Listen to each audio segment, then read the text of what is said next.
Margie say she... I'll stay as long as I can. Okay.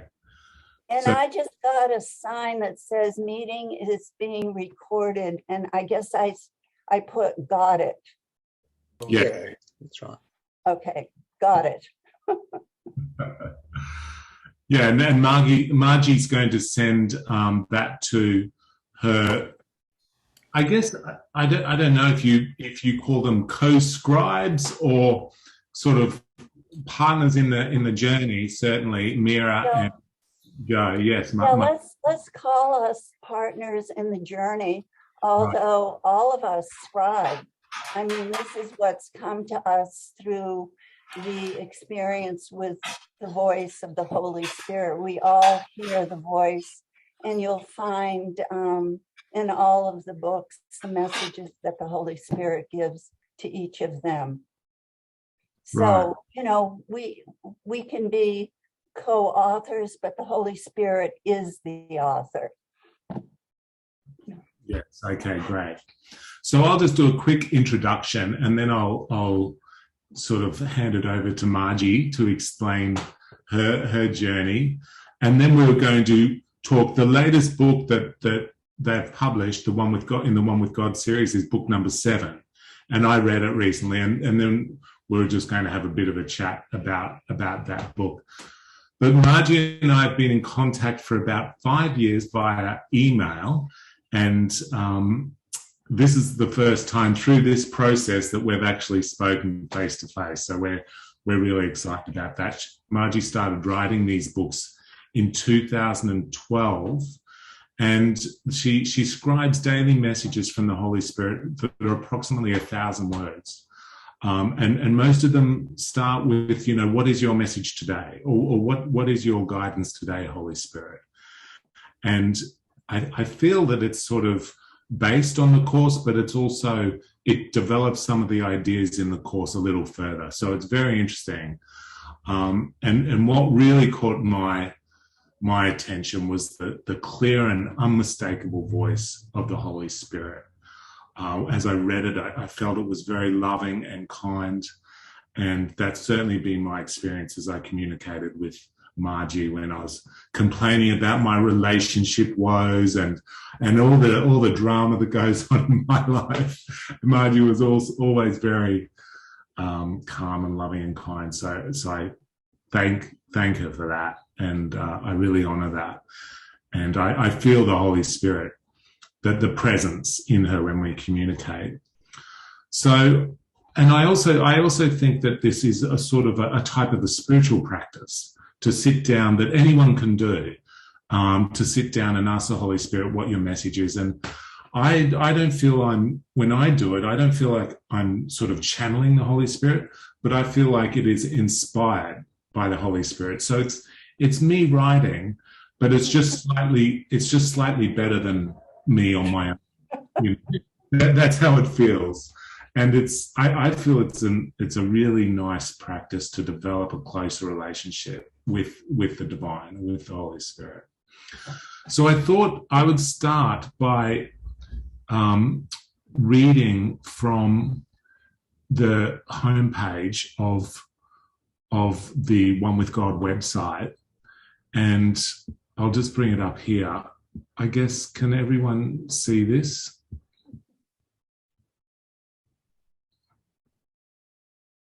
Yeah, I'm just trying to make this bigger. Yeah. So these 2 paragraphs, and the heading is a message from the Holy Spirit for readers. This sort of describes the process, and then I'll hand it over to Margie. Ask to hear my voice. You will first taste my words and then come to know that I exist in you as your true friend and companion. I will light the way for every step you take and lead you to peace. As your life begins to make sense through my interpretation, it will flow with new ease. I promise that each and every one who truly desires to know me will reach me in the mind. There is nothing you can bring to me that I cannot resolve, because the only problem in this world is the belief you are separated from God. In knowing me as yourself, as the Christ, the Son of God, you will know you have never left God. We are always one and always have been. You do not have to be special or chosen to receive my word. I am here for all. I am the essence of every being. You will hear me in thoughts and see me in signs. I bring gentle messages always in support of what is best for you on your journey. No thought from me carries fear. I am always loving and always present. This you can trust and will come to trust as your acquaintance with me deepens. Open to me and ask to know my presence. I will answer your call. The next step for you, dear reader, is to know you are one with all your brothers, one with God. Yes, you will awaken to the memory of God, and the dream of separation will be over. This is the return home. So that's an example of the beautiful words that Margie channels. And with that, I'll hand it over to her to sort of describe a bit of her process, how she came, her journey with the course, and how she came to be doing the books. And then we'll talk about book 7. Margie? I am so grateful to be here today. It is a pleasure to meet all of you and to be able to bring the Holy Spirit forth. His words are there for all of us to receive. And so for me, it's not even channeling. It's that the presence of the Holy Spirit exists in us as our true self. And all we need to do is to tune into it. We are never, ever apart from it. This is what I've learned since I began clearly knowing that I was hearing the voice of the Holy Spirit. And my friends Joe and Mira, who are in Denver, have been part of the journey with me. And together we have done the work to open the door to hear the voice of the Holy Spirit. The One with God books, according to the Holy Spirit, are the continuation of A Course in Miracles, which ends with, come to know my voice, come to hear my voice, and come to awaken from the dream of separation. So this is the path that 3 of us decided upon when I actually had gotten the call to leave my life in Denver and move to Maui. So we've been communicating, the 3 of us, for, since 2003 by phone and email. In, whatever it was, 2004 or 5, Joe had heard or was given the disappearance of the universe. And it stimulated the 3 of us to go back and reread the course. I had started reading every single day, day after day, year after year for 3 years, ACIM back in 1986. Anyway, together, we determined that we were going to hear the voice of the Holy Spirit, and we were going to awaken from the dream. And we knew from A Course in Miracles that we had to start taking back every projection on every brother. Of course, that's every person in your family, every friend, eventually every person you see. There's judgment lingering in all our minds, my mind, every moment. Everything I see, I have a judgment for. I have become so aware of my ego self that is judging, that I can bring that back to the Holy Spirit. Holy Spirit, I bring this judgment to you. Let it go, let it go, let it go. Now, this is an all day, every day, and becomes almost every moment process of offering the Holy Spirit the the ego thoughts that are always running around in our heads. No matter how enlightened we may think we are, the ego is still what keeps us in this dream.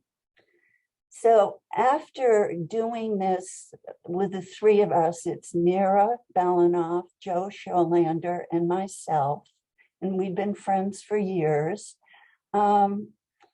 We weren't chatting on the phone,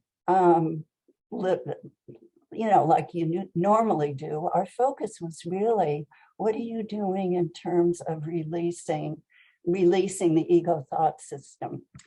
And after about 6 years, on August 8th, 2012, I woke up like I usually do many times in the night. This was 3 o'clock in the morning.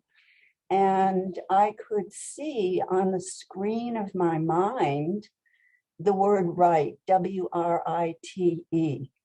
And then I heard in the inaudible voice of the Holy Spirit, and I knew it was the Holy Spirit, the word right.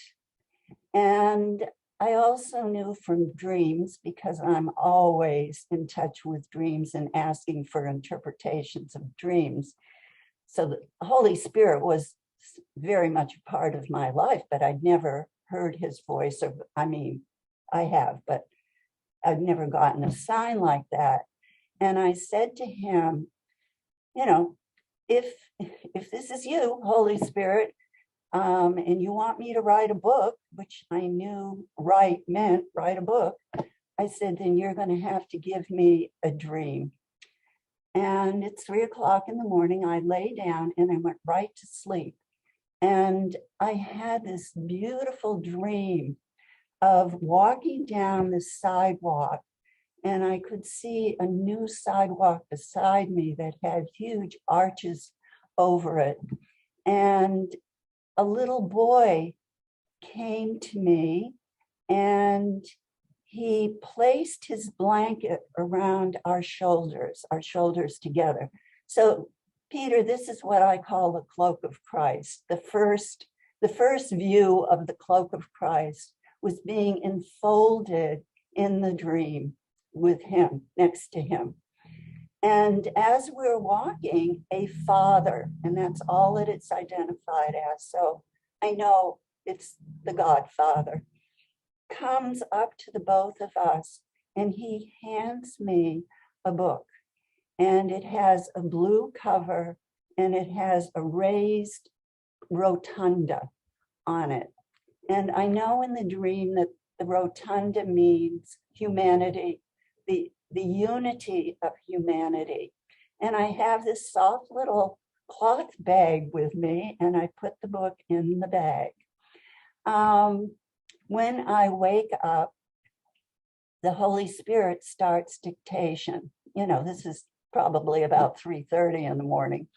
And I always keep a pad of paper, and I've done this for eons of years, right beside me in bed with a pencil so that I can keep my eyes shut and just try to write whatever I'm told, page after page in the notebook. And that's when it started. And in the beginning, it was 1,000 to 1,500 words a day. That went on for years.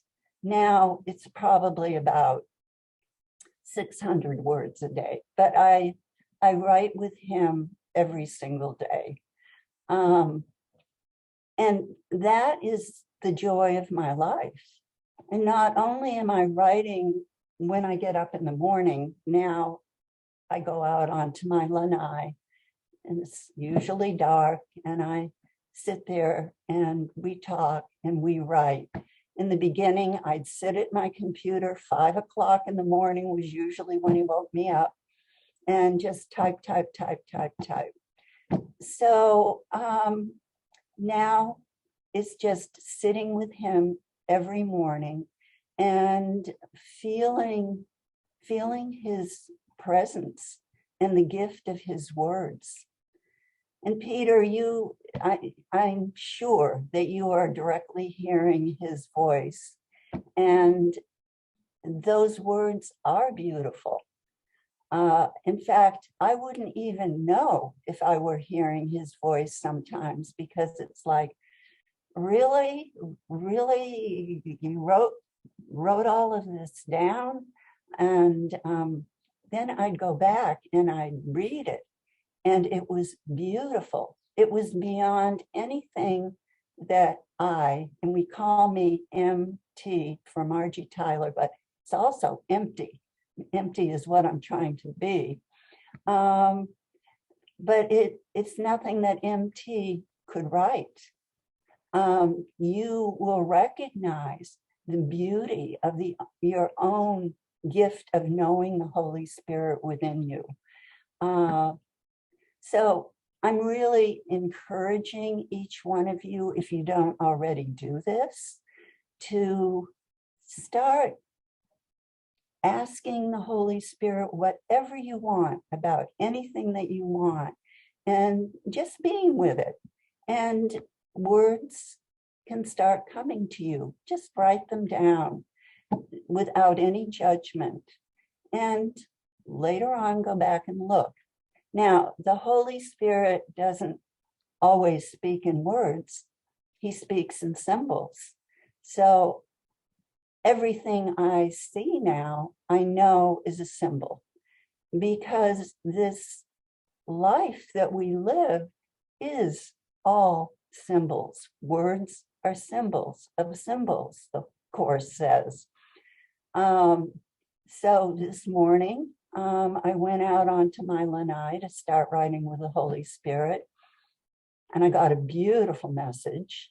But it started out with, I saw a little something in the ocean from my 3rd floor lanai, and I thought, well, I'm going to check it out. I put up my binoculars, and there was a big whale breach. Well, I couldn't have had a better, clearer symbol of the presence and the power of the Holy Spirit on a very special, because this is special to be here with you on a very special day. And yes, of course, when we wrote, he said, you know, this, that was my manifestation. And you will be presenting today my word to this group of people. And presenting to all of you is really an extension of his word.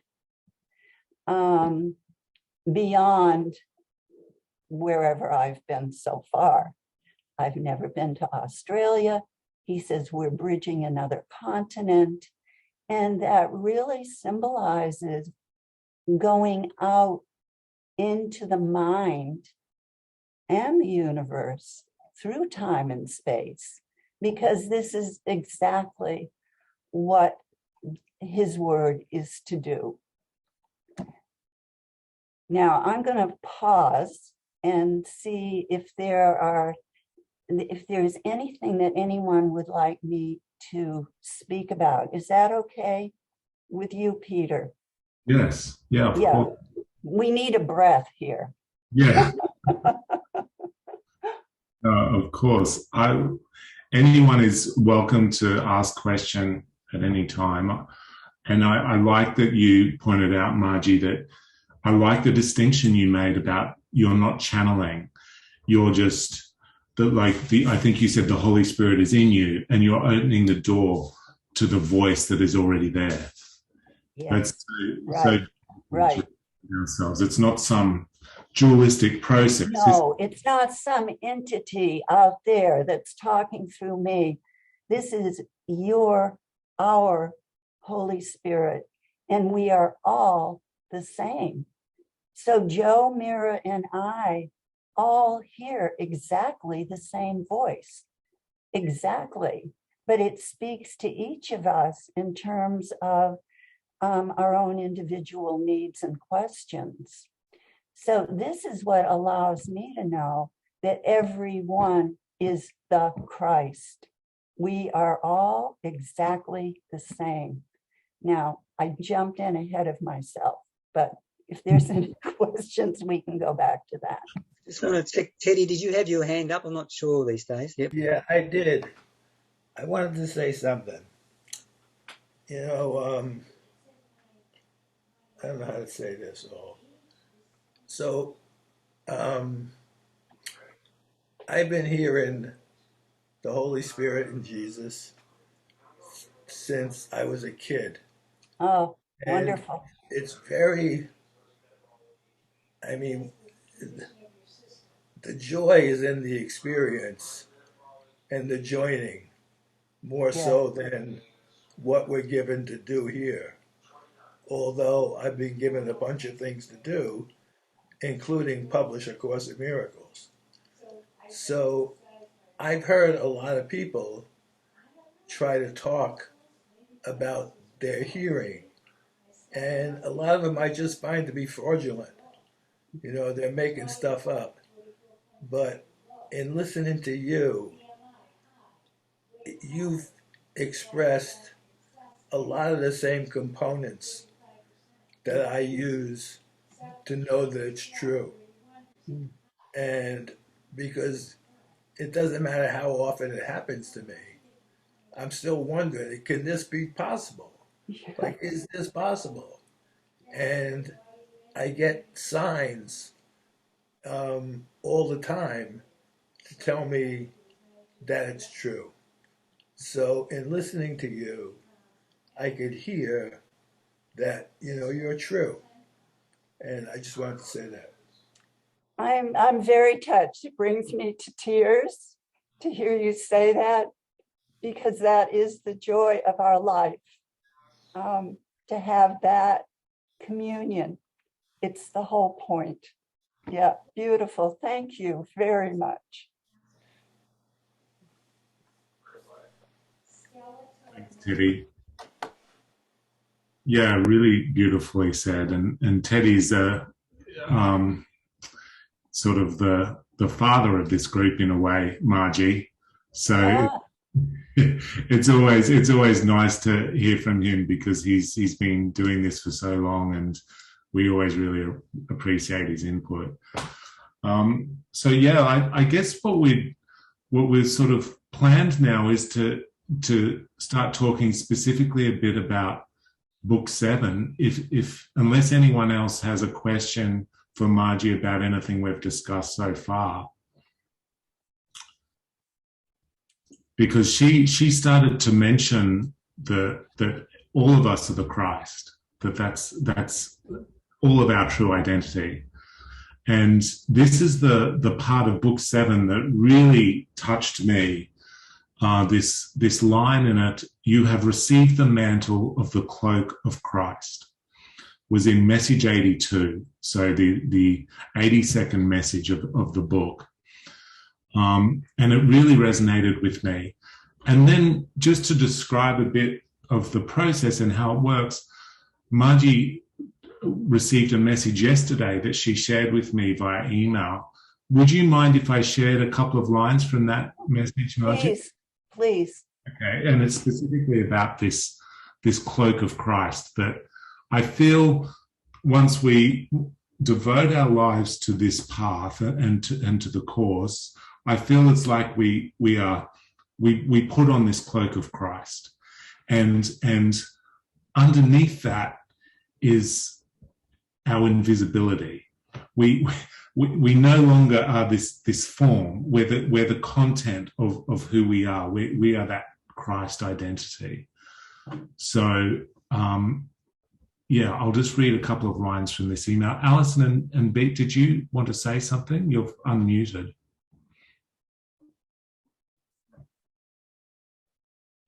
Not on my screen, they're not. Oh, okay, sorry. Oh no, it was just the document was just covering their mute sign. Sorry. So in this email, this message that Margie took yesterday, it says, and so this is her asking the Holy Spirit, and this is the Holy Spirit's reply. Peter wants to discuss the cloak of Christ. You're the Christ, and everything in this apparent world of form and bodies is a cover over that knowing. You are a representative of the unveiling which has taken place in you, Mira, and Joe, and can be found by everyone present in Peter's class. We are all together one self, the Christ, uncloaked from the dream disguise, uncloaked from the dream disguise, cloak of separation. I am known. I am seen. You experience my presence from moment to moment through the asking and listening. It is a lot to assimilate, and it has taken each of you the 10 years of daily dedication to know me as yourself and to hear my voice of truth, present every time you ask for my interpretation of the world you see. So yeah, I just thought I would mention that and maybe ask Margie to elaborate a bit if she'd like about this idea of the cloak of Christ and what it means to her to realize that that is identity and our identity, and then to sort of lose the idea of this little self, this body, as being our identity. The work is to lose the identity of the ego self. And, I like that image that came up in the dream when I got the word right of I've chosen to have that cloak of Christ around me in form. I've chosen this path of awakening. But as I get deeper and deeper into it, then the work is really to remove the disguise, to know that this little empty self is absolutely nothing.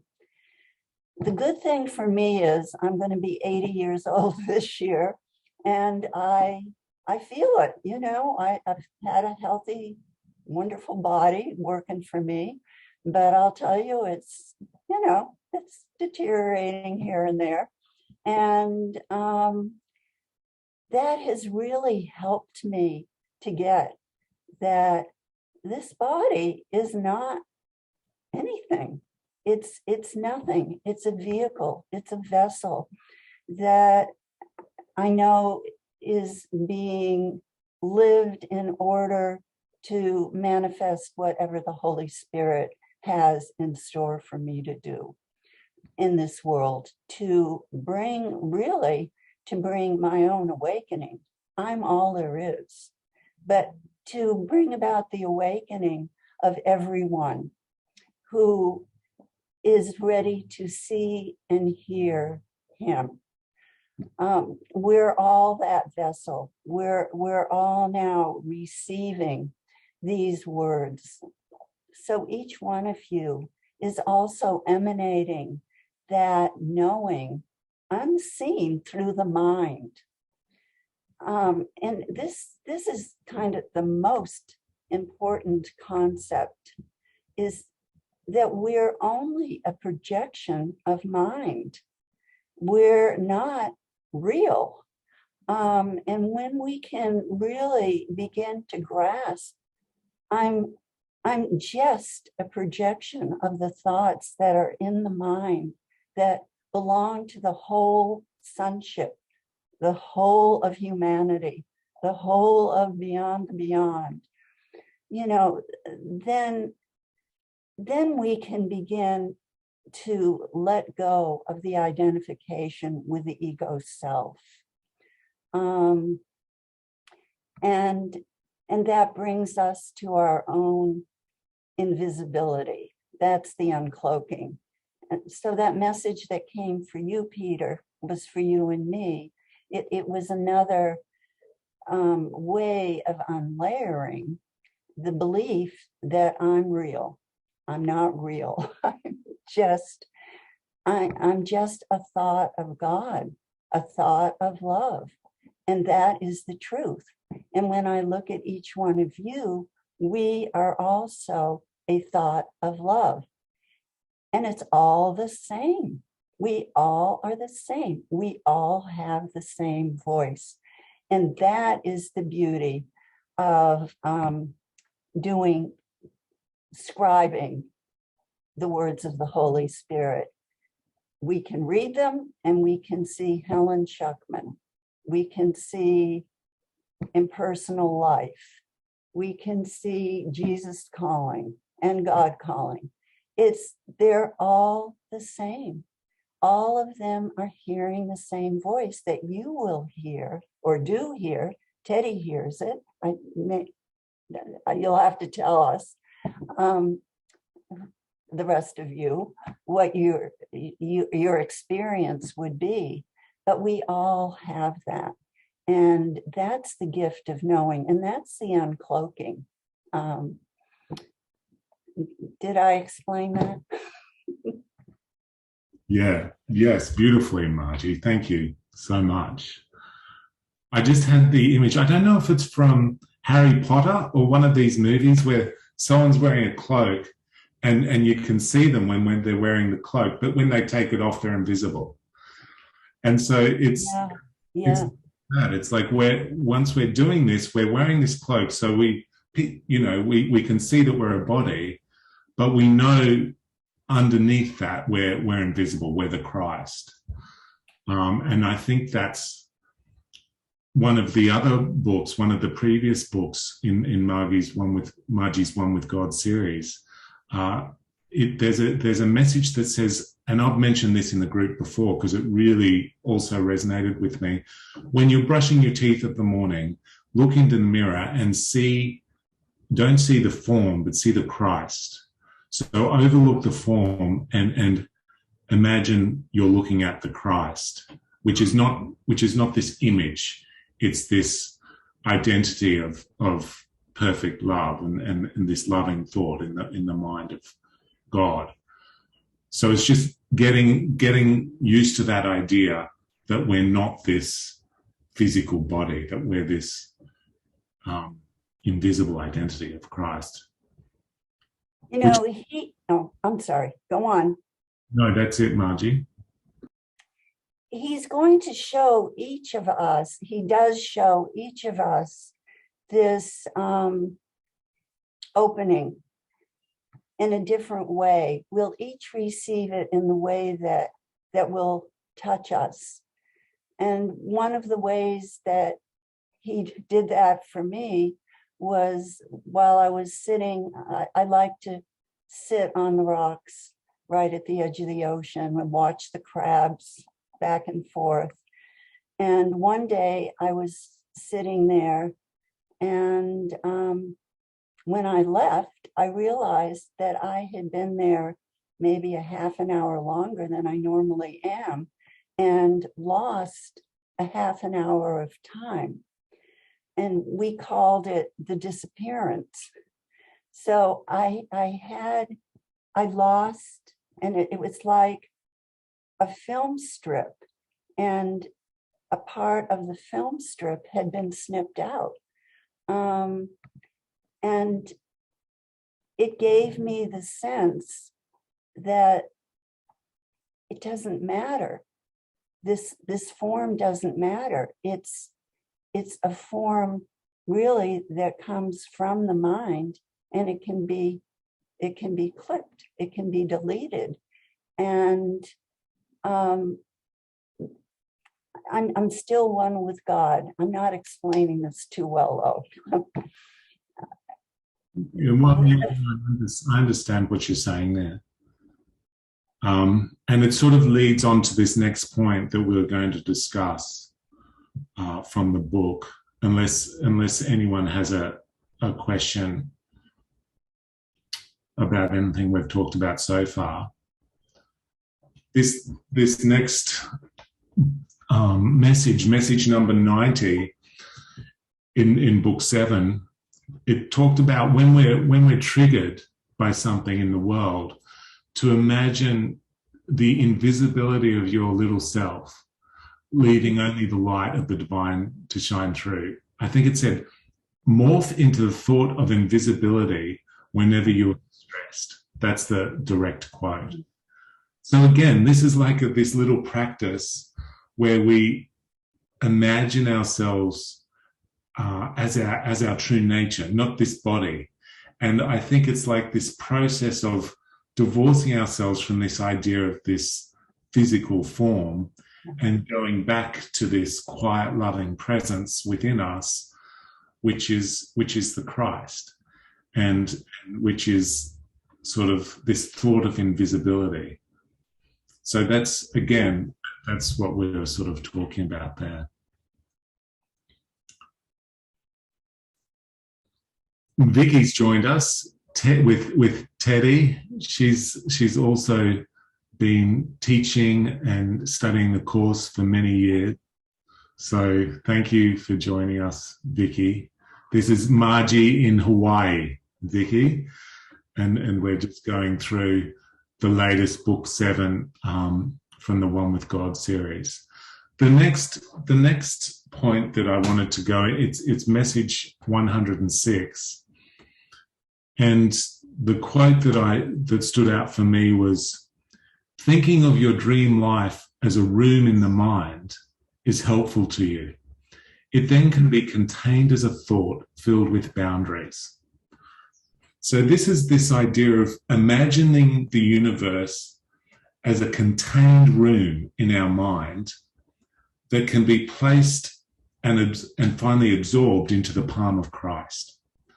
So it's this sort of mind training device that the course is basically a mind training program. Yes. This is a very practical device of getting us to see that we're a mind, and the whole universe can be a room of our mind. And yes. Yeah, and in a sense it can be contained. And as that little room containing the whole universe, we see that as a room in our mind that can be absorbed into the palm of Christ and into this invisible, loving thought of God. So, yeah, I thought that was an amazing image for us to play around with, to get this idea that the whole universe can be this room in our mind. Margie, did you want to? Yeah, I love that image because, you know, when I think of mind, I think of, I mean, it's so expansive, I can't think of it. But then when I can think of it as just a room in the mind, it allows me also to know that what we're all doing is we're moving through a progression, an evolution of awakening. And, you know, if I can get it clear about this one little room that I'm dealing with now, then I'm going to be ready for the next room, the next expansion of my understanding. One of the things that I wanted to share with you is that the messages every day for 10 years, bar almost none, have taken the three of us, Joe, Mira, and I, another step.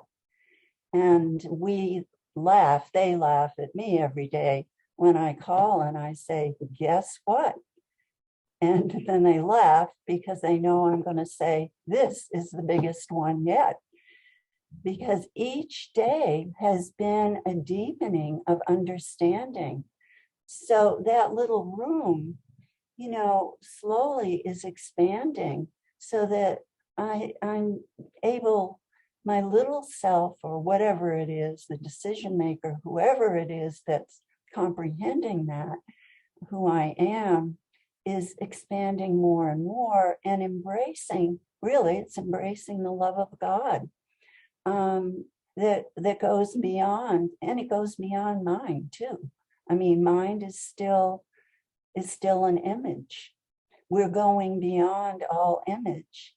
And as the Course says, at the end, the unity is when God picks us up and unifies us with Him. But it's a step by step by step progression. And the three of us have seen it day by day by day by day. That is kind of the most extraordinary thing. It doesn't stop.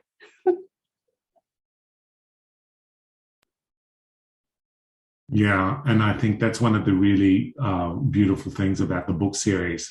You see that, starting whenever it was, 2012, Yeah. these sort of daily messages, and you see this progression, and you also are very open about things that are happening in your life. And so you help us to realize that this is a very practical process. It's just to apply to whatever's happening, and whatever's happening isn't good or bad. It's just our curriculum. So your openness with describing all the things that are happening in your life also make it very relatable, because the course can sometimes be so intellectual, and we have to be careful about that it's just not this sort of theory that we're learning.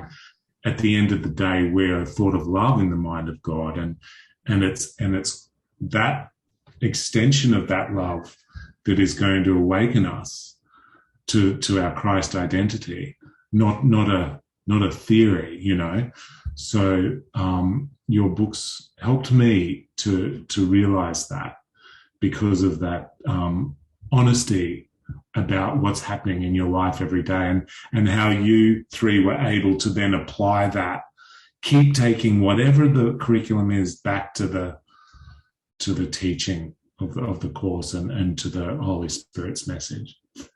Very nice. Exactly.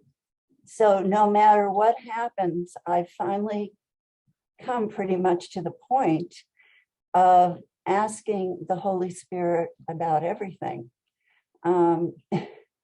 We all have families. Mira has a husband who has been recuperating for years from a very difficult surgery. Each one of us, I have a sister who's gone through repeated traumas in her life, and we each have whatever it is that the ego is trying to present to us to throw us off the path. So with every concern that comes up for us in our personal lives, we're going directly to the Holy Spirit. I may be sitting with the Holy Spirit 10 times at my computer, because that's where I write with him, and asking, Holy Spirit, I just had this thought. Holy Spirit, I just had this phone call that upset me, or whatever it is. And then I say, what is your interpretation? And he gives me the interpretation. I mean, it's just like, what's your interpretation of a whale breaching? It's the interpretation of every single thing I see, because every single thing is a symbol. And I call him he is right there with the depth of the meaning for that I am able to receive now. Tomorrow, I may be able to receive an even deeper, clearer meaning. So just one answer in one day does not mean that it's going to be the same answer the next day, because I will be at another level the next day. Does that make sense? Yeah, absolutely. Absolutely.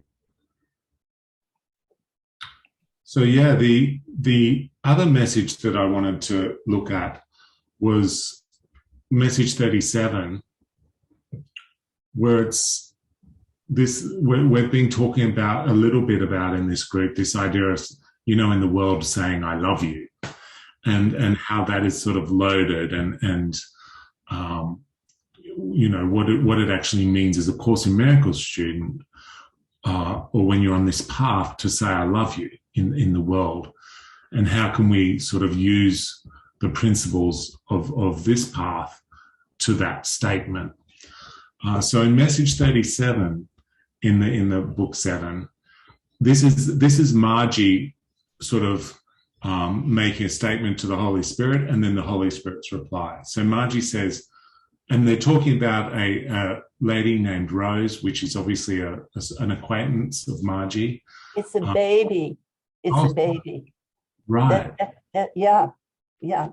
I'll mention more of that, but go on. Okay. Right. Your niece's baby from memory, right? Yes. Yes. Mhm. Okay. So this is after the birth of the baby.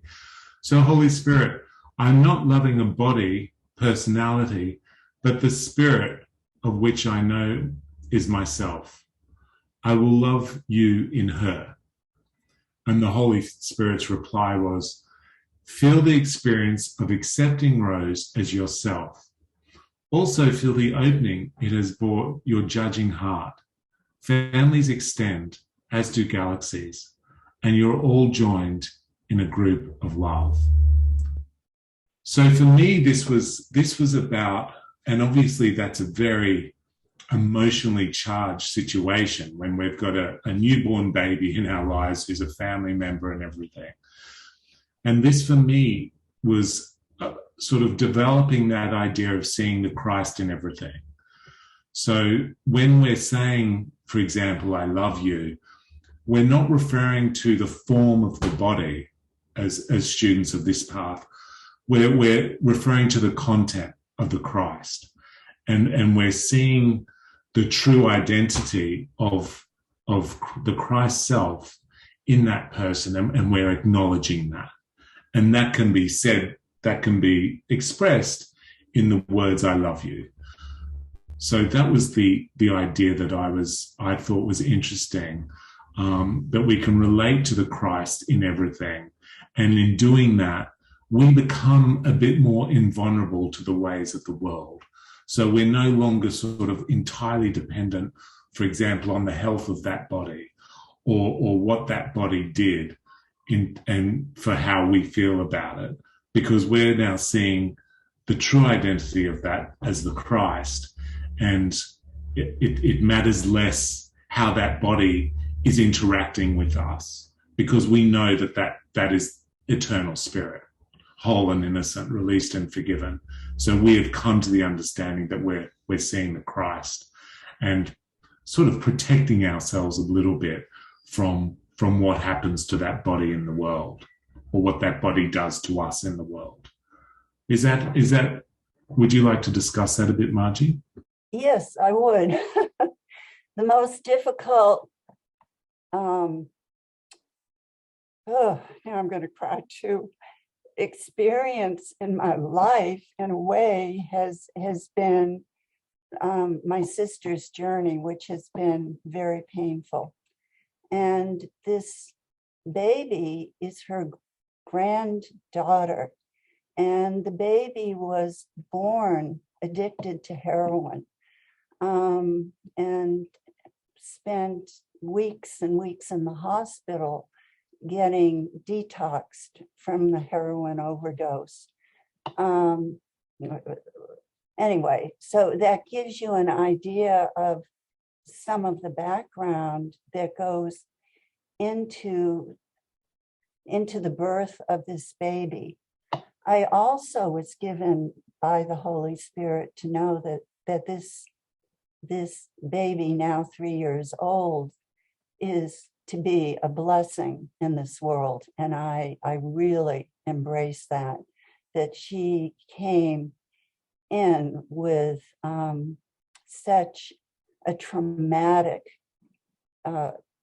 beginning. And she's really a very brilliant child.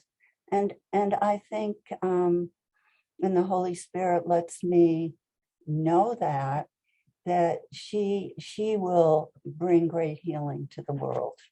So in the communication with the Holy Spirit about these things that you think can never be worked out, can never be positive, can never bring light, he's also showing the other side, and where the light is being manifested, and where I have to let go of every fear and every judgment.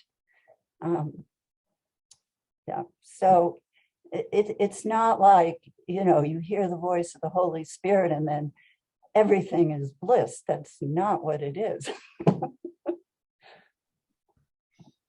Yeah, exactly. Which is, again, what is so refreshing about these books, because, we the course came to us via Helen Schuckman, who was not experience a life of bliss and, a life without pain and suffering. She had a clear ambivalence to this message. And I feel the course's great gift to us is that your life doesn't have to be going perfectly for you to be awakening from the dream. Right on. And in spiritual circles, we can sometimes tend to veer towards putting a positive slant on the world, and that on this, if you're a good spiritual student, you'll be manifesting these things in the world, and things will start going right, and it's all joy. What Ken used to refer to as the bliss ninny thing. So yes, these books have been so reassuring in that way, Margie, because what you show is when these things happen in the world, which they will, we have a choice. Where our power lies is we have a choice how to react to them and how to interpret them. And that's the gift that the course in this path does give us.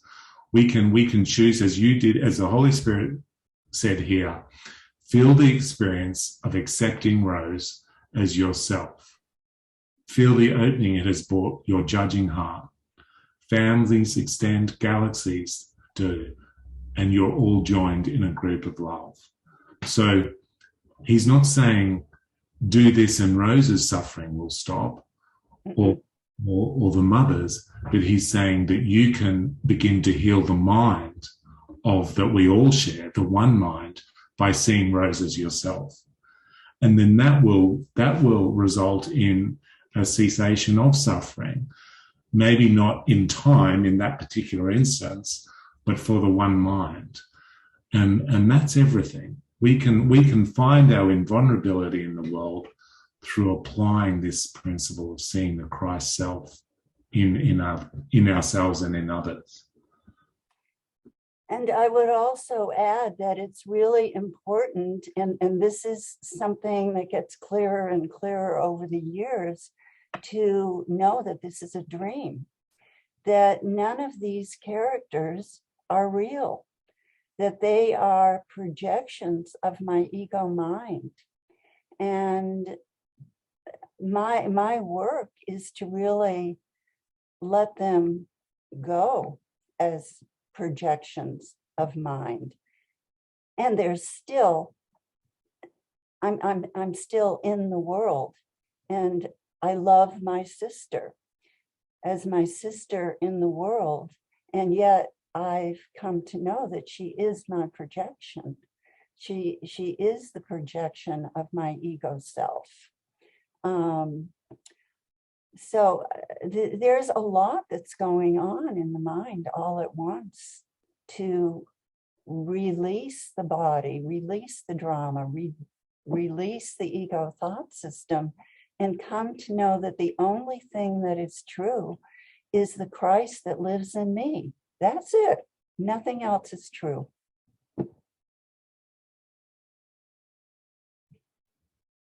Well said, Margie.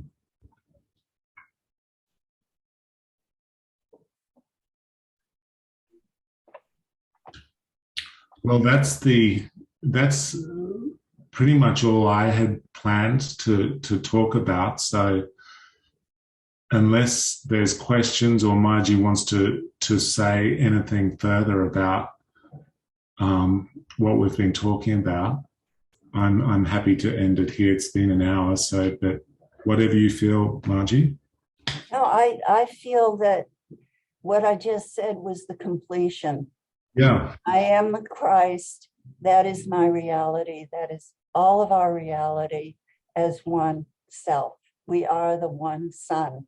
We are the one sun all together. And thank you very, very much, all of you, for showing up and letting me be here with you and join you in Australia. And I'm serious. If any of you come to Maui, be sure to get in touch with me and I'll have you to my house for tea. Oh, lovely. That'd be great. Maybe Okay. we'll come over for an ocean swim. Oh, beautiful, beautiful. All Actually, right, I was, well, I was sorry. yeah. I was thinking that perhaps Peter and Chantal can swim to you. That would be pretty exciting. Margie, do you have contact information? We have some friends Yes. in Maui. Peter, can you put that out? Your email address, you're happy for me to put it up in the group? You know, do the info at onewithgod.co. So info at onewithgod. Onewithgod.co. Yeah, so it's just one line, onewithgod.co, and that's connected with the website, which is onewithgod.co. Yeah, that's the website I had up earlier. Yeah, and one other thing that I would say, if you aren't reading the One with God books, it's best to start from the very beginning because it truly is a progression. And the other thing I would say is that we've just gotten audio for books 1, 2, and they're out on Amazon now. And book 3 has been dictated, but it'll be probably a few weeks or whatever before it's out there. And I am shocked to go back and hear book 1 and realize that the Holy Spirit gave everything in books 1 and 2. He gave everything. I didn't understand it. I didn't get it in books 1 and 2, but it's given.